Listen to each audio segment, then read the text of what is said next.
Hello everybody, and welcome to Enigma Plays Quantum Conundrum. Now, the reason why I'm calling this Enigma is this is a section of series that I'm going to be doing where I play solely puzzle games, and an enigma is a puzzle, and it's a little bit of play on words, and it's funny, not really. I am trying a different setup with my mic here.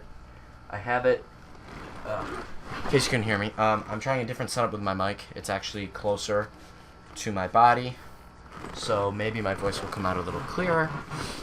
Sorry, you can still hear the chair. There's nothing I can do about that. We're going to be starting a new game. I've beaten this game twice, quite recently, the second time, so I'm going to be a little better at the puzzles. This is going to be more like a walkthrough than really a let's play. So let's go ahead. Yeah, I don't care. Once upon a time. That's how these things usually start, yes? A sister took pity on her brilliant, prolific, and incredible brother. She had somehow gotten it in her head that he might be lonely, or at least that's what she claims. And so, on a perfectly fine, productive Friday afternoon, the sister picked up her son from the Elwood Academy for Boys and dropped the aggravating child off on the brother's doorstep.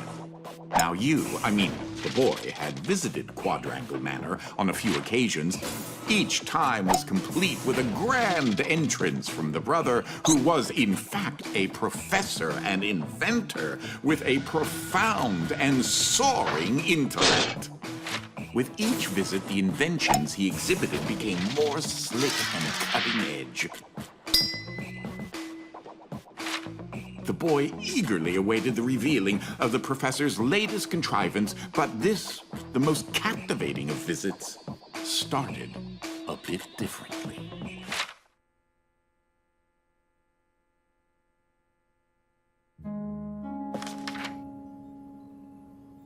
Well, let's see here. If I configure the trans-dimensional velocity regulator at approximately 0.887 microseconds past the... Oh, you're here?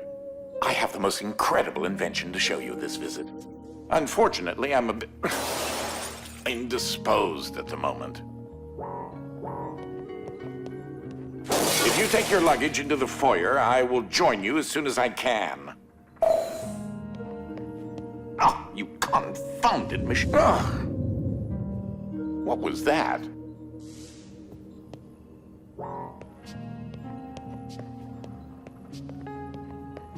Oh, good. That should be a safety release for the door. Where on earth did I put that? Oh, no, no, no, no, no, no, no, no, no! Ah!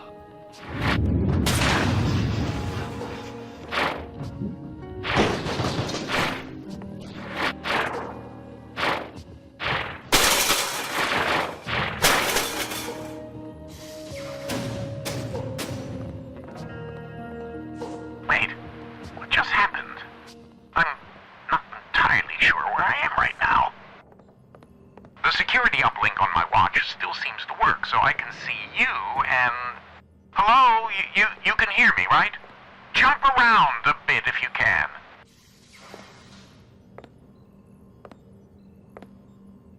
Ah! It seems as if I can still tap into the intercom system. Well, I most certainly can do better than this. Testing, testing, testing, testing, testing! There. Ha! Much better. Now, what in the world are you doing here? Were you supposed to be here today? No matter.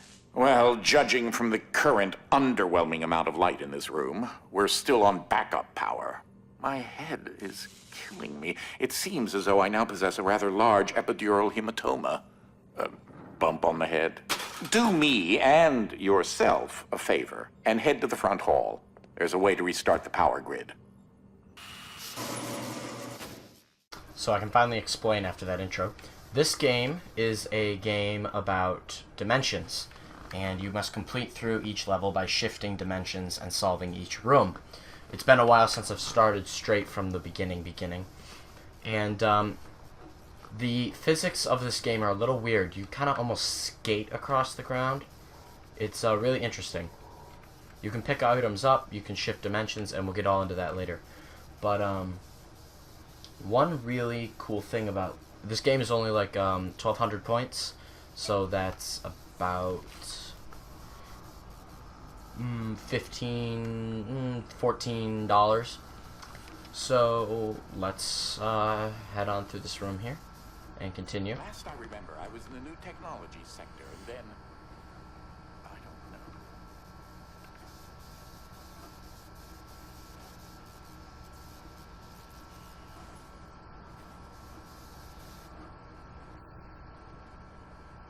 If you head over to my office over on the left, you should be able to restart the Manor's power grid.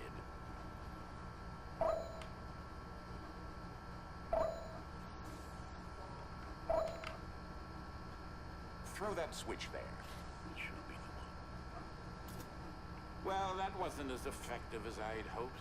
You'll have to reactivate the generators in each sector in order to lift the current lockdown. Just take the glove in the box with you.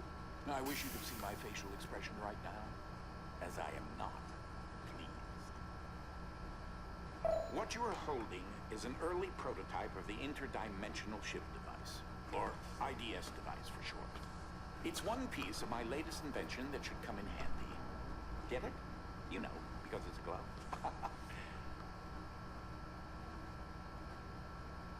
Okay, so that right there is the glove that allows me to shift dimensions, and we'll get more into how that works as the game progresses. If you For now, access the generator at the back of each wing, we might be able to lift the lockdown on the rest of the house. It seems as if the breaker did unlock the blue wing. Well, I suppose you should start there first. So what I think I'm going to do, guys, is actually I'm going to stop talking now. And for the next couple episodes, I'm just not going to talk, because I really want you guys to get into this game and really see what I mean. Because this game has a lot of dialogue from the professor, and I don't really need to explain to you what's going on. So thanks for watching, guys. I hope you enjoyed the rest of the series. Leave a comment after watching a few episodes if you decide that I should talk or not. I really feel like you don't need me to. But thanks for watching, and I hope you enjoy the rest of the video.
There's something I must tell you. My latest invention has required me to make a few adjustments to the house since the last time you barged in. I mean, visited. Now, one of the topics that our family has been studying for several generations are rifts existing between various dimensions. I've been able to develop a power source that will channel enough energy into one of these dimensional rifts that it can be widened enough to travel through.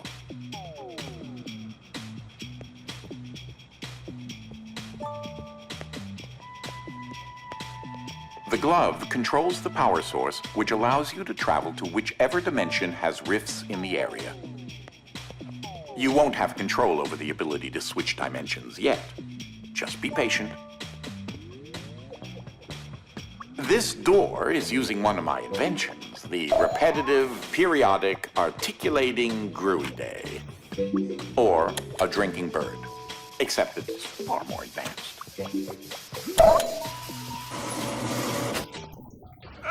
Well, because your glove is an early prototype, it has a few limitations in terms of dimension accessibility and the distance it can be from a receptacle in order to function.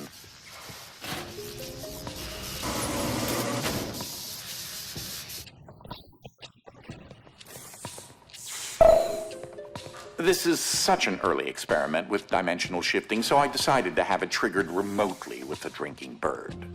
Instead of operating a door, the bird will trigger a dimensional shift. There's an IDS battery in the machine that will power the dimensions, which in this case is Fluffy Dimension. In addition to Fluffy being embarrassingly adorable, it's also rather useful because everything is 10 times lighter than normal.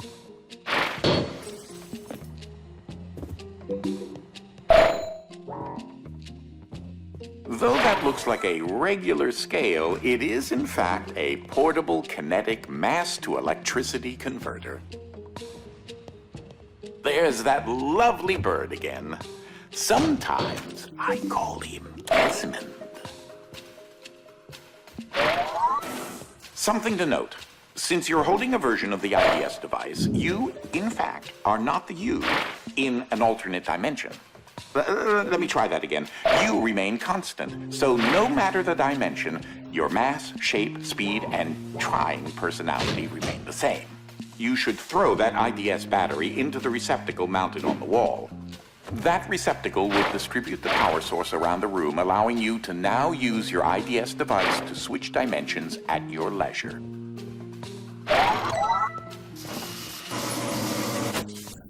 As I mentioned, dimensional rifts in the manner are magnified by the stabilizing energy from the IDS receptacle and battery. This is what enables you to slip between dimensions when you're wearing the IDS glove.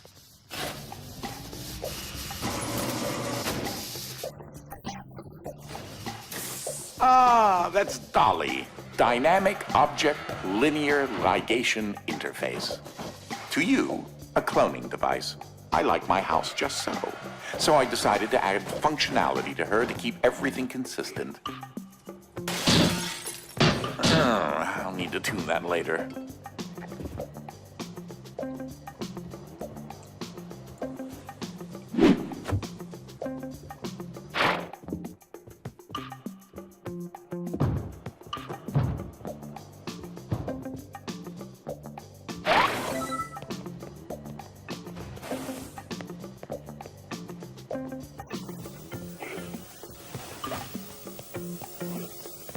These are my own particular hybrid beams of dioxide and neodymium dope yttrium aluminum garnet lasers using an alternating ray configuration.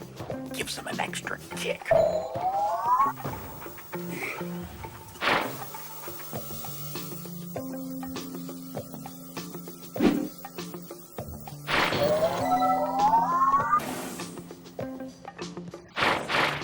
Unfortunately, the breaking of this glass is a necessary evil. Don't take that as permission to do it elsewhere.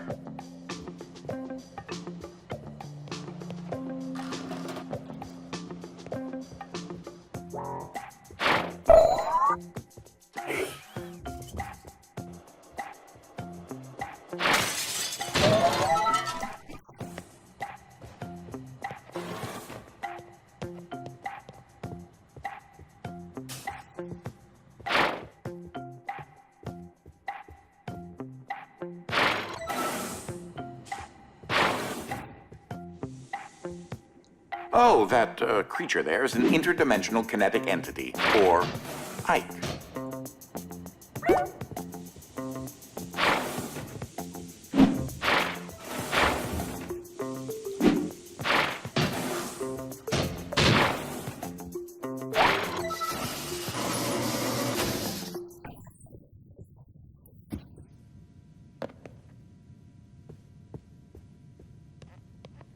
stop for a minute and take a look at the painting. The machine I referred to as Dolly's started out as a simple metal forge that had been in the family since medieval times. The original quadrangle suit of armor was actually constructed in this very forge.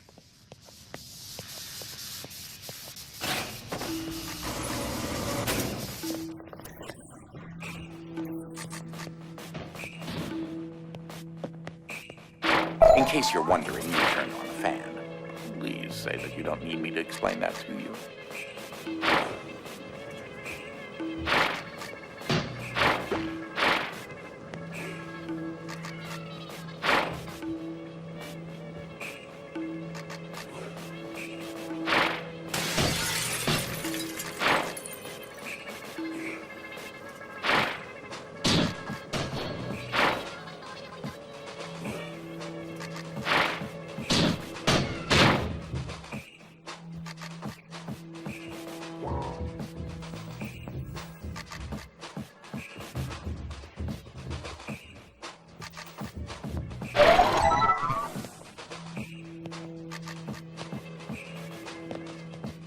Ah, that's where that got to. That is a botched experiment of mine called the awkward noise generator.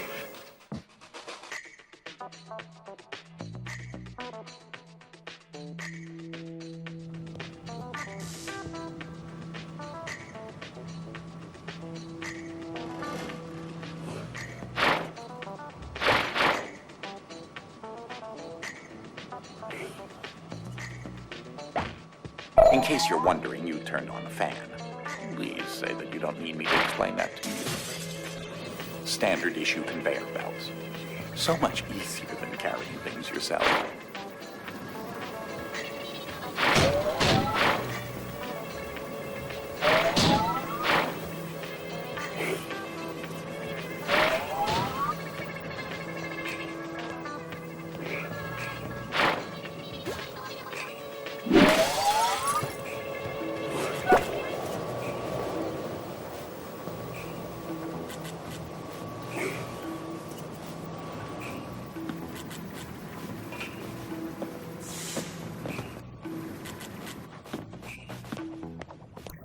So, I haven't discussed my location a whole lot, but it seems as if I'm in some sort of limbo. I think I may explore a bit and see what turns up.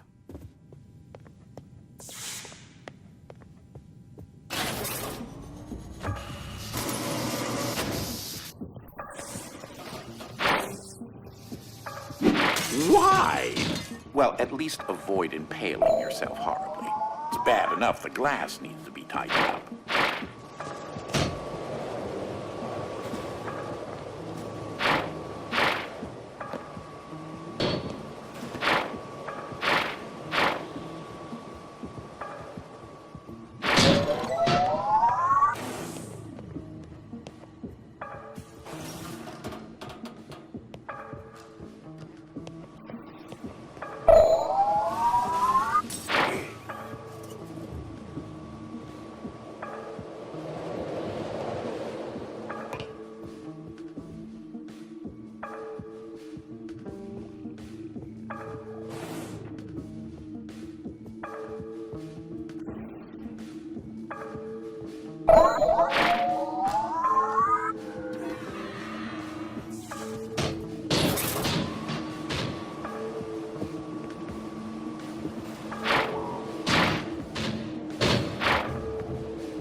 This room often gets rather sweltering in the summertime.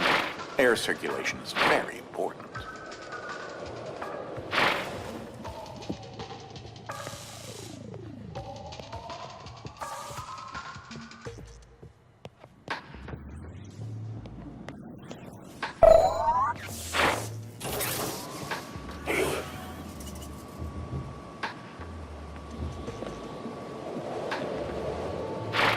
The physicality of that still completely baffles me.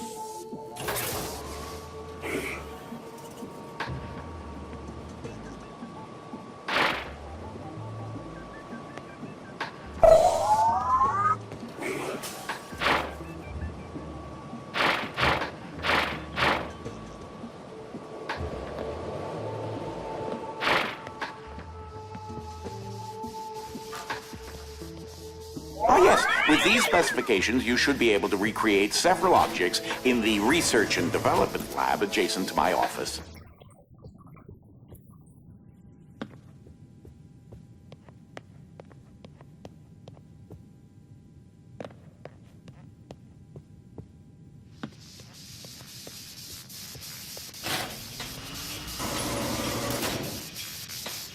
Ah, you've moved on to a part of the manor where another type of dimensional rift is accessible.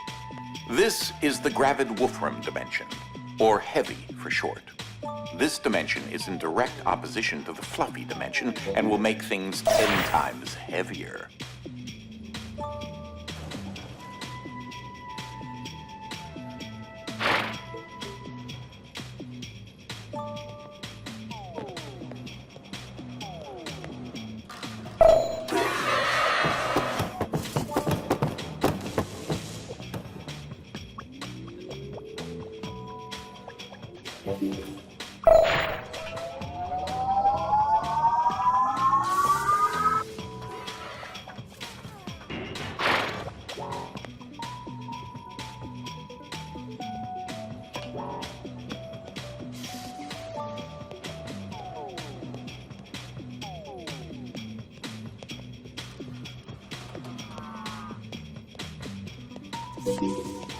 Now just imagine how long it took me to lay all that out. Be careful. I'd help you, but I've honestly forgotten which dolly is hooked up to which power converter.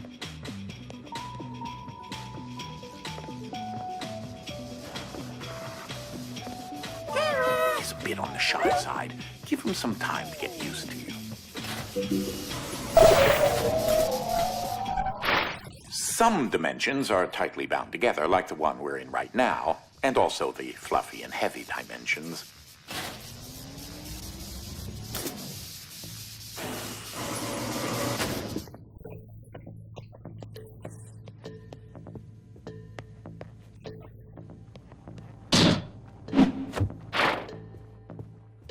That red battery will provide enough energy to enable the IDS device to widen the heavy dimension rifts in this area.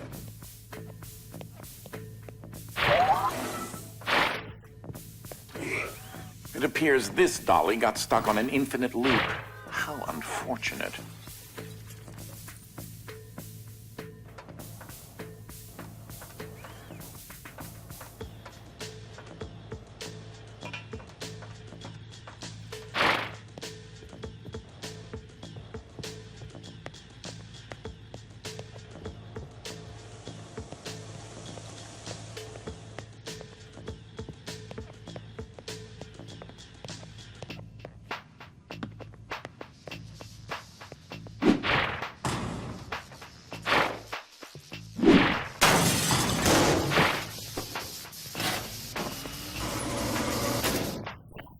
There seems to be a large expanse of piles and pits filled with various random objects. No, not where you are. Here, in this confounded place.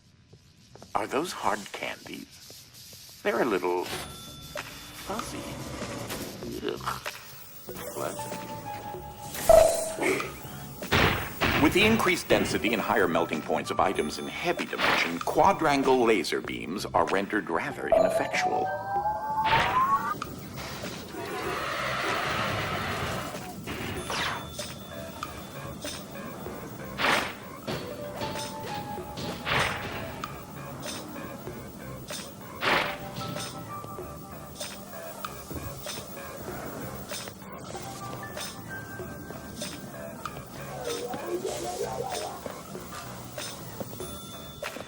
I came across Ike some time ago, and he decided to follow me back to the manor.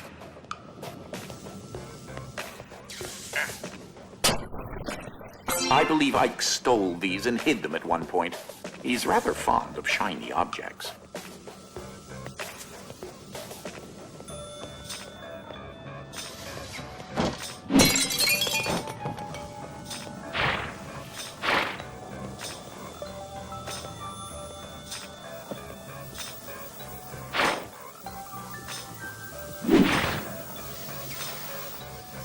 Not half bad.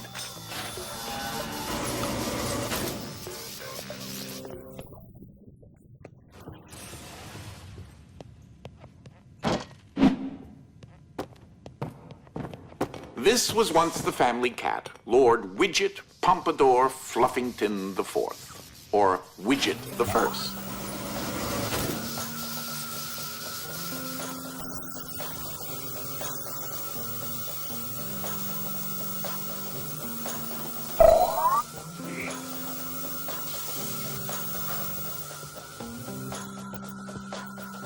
Note that if you disrupt the blue beam, it should deactivate something.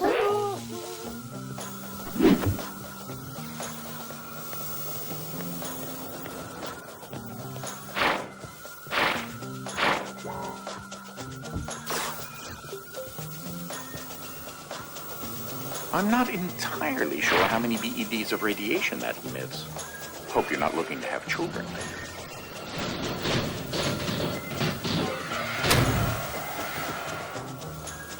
Apparently this unit needs a little bit of work.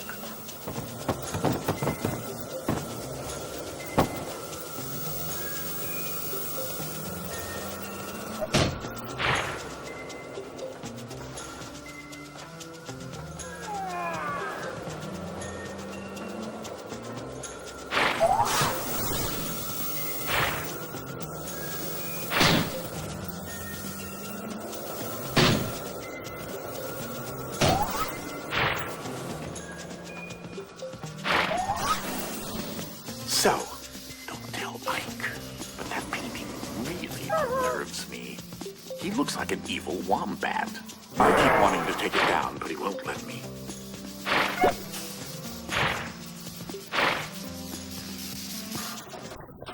This place is truly fascinating. That, combined with the fact that I have no clue how I was transported here, is certainly puzzling.